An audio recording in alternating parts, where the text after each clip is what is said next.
నమస్తే. ఈ ఏరియాలో ఎన్ని ఏళ్ళుగా ఉంటున్నారన్న మీరు ఇక్కడ? గత 10 ఇయర్స్ నుంచి ఉంటున్నాం. 10 ఇయర్స్ నుంచి ఉంటున్నారా? అయితే ఇక్కడ ఈ జూబ్లీహిల్స్లో మాగంటి గోపీనాథ్ చనిపోయిన తర్వాత బీఆర్ఎస్ పార్టీ వాళ్ళ వైఫ్నే అభ్యర్థిగా ప్రకటించారు. సో ఇటు సైడ్ కాంగ్రెస్ నుండి చూసుకుంటే నవీన్ యాదవ్ పోటీ చేస్తున్నారు. సో ఎవరికి మీరు ఓటేస్తారంటే ఏం చెప్తారు? ఓటు అనేది ప్రస్తుతం అయితే అందరు జనాలు తెలిసిపోయింది. కాంగ్రెస్ ప్రభుత్వం పరిపాలన ఎలా ఉంది ఏంటిది ప్రజలకు తెలిసిపోయింది. సో నెక్స్ట్ అయితే బీఆర్ఎస్ వస్తుందని అనుకుంటున్నాం. మేము కూడా బీఆర్ఎస్ వేయాలి. ఓకే. ఎందుకంటే కేసీఆర్ చేసిన పనులు అన్ని మంచి పనులు ఉన్నాయి. ఫ్లైఓవర్లు, డబల్ బెడ్రూము, సో ఆల్మోస్ట్ చాలా వరకు అయితే మంచి పని చేశారు. ఓకే. దాని మూలన సో జనాలకు కాంగ్రెస్ మీద ఫస్ట్ అభిప్రాయం లేదు. ఏ పనులు లేదు, ఫ్రీ బస్సు పెట్టాడు. సో కాంగ్రెస్ ప్రభుత్వం అనేది కొంచెం ఏం చెప్తారు మరి? ఫ్రీ బస్సు గురించి ఏం చెప్తారు? ఎట్లా నడుస్తుంది అంటారు? ఎట్లా నడిచేది ఏముంది. ఇప్పుడు నేను కూడా ఒకప్పుడు ఆటో డ్రైవర్ని, ఇప్పుడు కార్ డ్రైవర్ని. ఏం లేదు, మార్కెట్ లేదు, అంతా పడిపోయింది. నేను కూడా కాంగ్రెస్ చేశాను. నాగార్జున సాగర్ నియోజకవర్గం విలేజ్ కూడా అంతా కాంగ్రెస్ చేశాను. కానీ అంత మాయం మాటలు చెప్పారు, మోసం. అంటే నమ్మాం, మా నమ్మకమే మేము పోగొట్టుకున్నాం. ఇక ఏం చేస్తాం, ఇక గత 3 ఏళ్ళు ఇలానే సాగాలి, ఏం తప్పదు. నెక్స్ట్ సారి అయితే నాకు తెలిసి కేసీఆర్ మన మాగంటి మన సునీత గారు కంపల్సరీ చాలా అన్ని మంచి చెడు. కొంతమంది నేను బయట తిరిగి అడిగి తెలుసుకుంటా ఉన్నప్పుడు ఏమంటున్నారంటే ఈ సింపతి కార్డు అనేది ప్లే చేస్తున్నారు, అది ప్లే కాదు.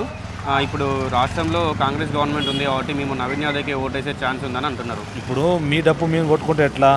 ప్రజల చేతుల్లో ఉంటుంది. ప్రజలు ఓటేయాలి, ప్రజలకు తెలుస్తుంది. ఇప్పుడు మీ చేయాలన్నా ఎట్లా? ఇప్పుడు నాకు ఓటు ఏమని పంపిస్తావు, నేను ఎవరి మీద ప్రేమ ఉంటే నేను ఓటేస్తా. అవును, అది మీ డప్పు కొట్టుకోవడం, మీ చెప్పడం అది కరెక్ట్ కాదు. జనాలకు తెలిసిపోతుంది. ఓకే. ఇప్పుడు కొన్ని లక్షల మంది ఉన్నారు, లక్షల మందిలో ఎంతో మెంటాలిటీ ఉంటుంది. అంటే ప్రభుత్వం గురించి, స్టూడెంట్ గురించి. సో ఈ రైతు బీమా, ఊర్లలో ఇప్పుడు పొలాల్లో ఒక్కొక్క యూరియా కోసం ఎంతోమంది బాధపడుతున్నారు. అంటే రైతు పండించే రైతు కూడా ఈరోజు పేద పిల్లలను కూడా చదివిపించే సౌమ్యత లేదు. అంటే రైతు నమ్ముకుంటుండు కాబట్టి దాని మూలంగా రైతులకు అర్థమైపోతుంది, ఇటు మాకు అర్థమైపోతుంది. చేసేది ఏం లేదు. ఇప్పటిదాకా 2 సంవత్సరాల నుంచి 2 ఇయర్స్ అవుతుంది, సర్పంచ్ ఓట్లు లేవు. ఎన్నో బాధపడుతారు కానీ ఏం చేసేది ఏం లేదు.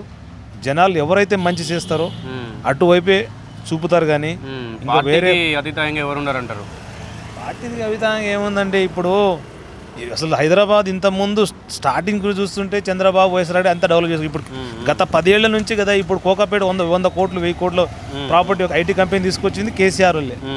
జనాలు ఏం చెప్తున్నారు అంటే డబ్బు పక్కన పెట్టేసి డెవలప్మెంట్ బాగా ఆలోచిస్తున్నారు. సో హైదరాబాద్లో అయితే చాలా మంది పబ్లిక్ కూడా సపోర్ట్ ఉన్నారు. సో పబ్లిక్ తెలిసిపోతుంది మనం ఏం చేసినా కానీ, ఏది చేసినా కానీ. ప్రజలందరూ తెలుసుకోవాల్సింది మంచి ఎవరు చేస్తారో అటువైపే చూపిస్తారన్న. సో మాగంటి గోపీనాథ్ పాపం చనిపోయారు. చాలా వరకు ఏ కార్యక్రమం అయినా మన సేక్పేట నియోజకవర్గంకి వస్తారు, మంచి చెడ్డ తెలుసుకుంటారు. ఇప్పుడు ఇది ప్రాబ్లం ఉన్నా కానీ తక్కువ చేస్తారు. అంత మంచి పనులే చేశారు.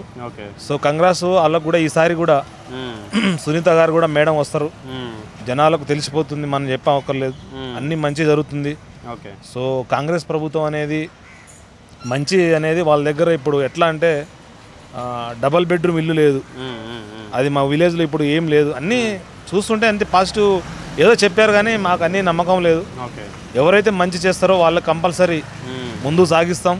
మాతో పాటు విద్యార్థులకు, రైతులకు అందరికీ మంచి చెప్పి ముందు సాగిస్తాం మనమే చేస్తున్నాను. సో నేను కూడా ఇక్కడ నాది నియోజకవర్గం నుంచి ఇక్కడ ఓటర్ ఐడి కార్డు కూడా చేపించుకున్నాను.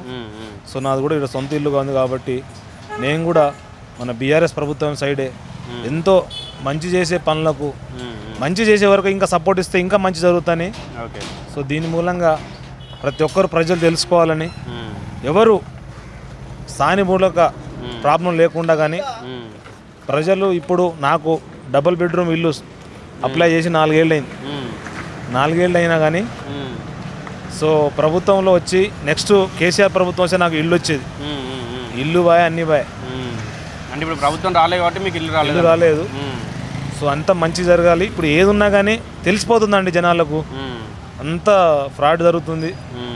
అసలు ఏం లేదు, ఒక్కొక్క పనులు దొరకట్లేవు, డ్రైవర్ జాబ్ లేదు, ఆటో కార్మికులకు పనిచేయడానికి లేదు, అన్నిటికీ ప్రతి ఒక్క సమస్యకు ఇబ్బంది ఉందంట. బాధపడుతున్నారు. మిడిల్ క్లాస్ వాళ్ళకైనా, అంత పని చేసేవాళ్ళకైనా, కూలి చేసుకోవాలకైనా. సో దయచేసి అందరు తెలుసుకొని మంచి ఎవరు చేస్తారో వాళ్ళకైతే వదులుకోవద్దు. మనం ఒకటే మన డప్పు కొట్టుకోవడం కాదు. ప్రజలకు ఆల్రెడీగా కొన్ని లక్షల మంది, కోట్ల మందికి ధర్నాలు దిగారు, చేస్తున్నారు. మన వంతు సహకారం చేసి మనం ఎంతో ముందుకు సాగుదామని, ఎవరైతే మంచి చేస్తారో ఇంకా ముందు గౌరవం చేశాలని మనం చేస్తున్నాం. Thank you.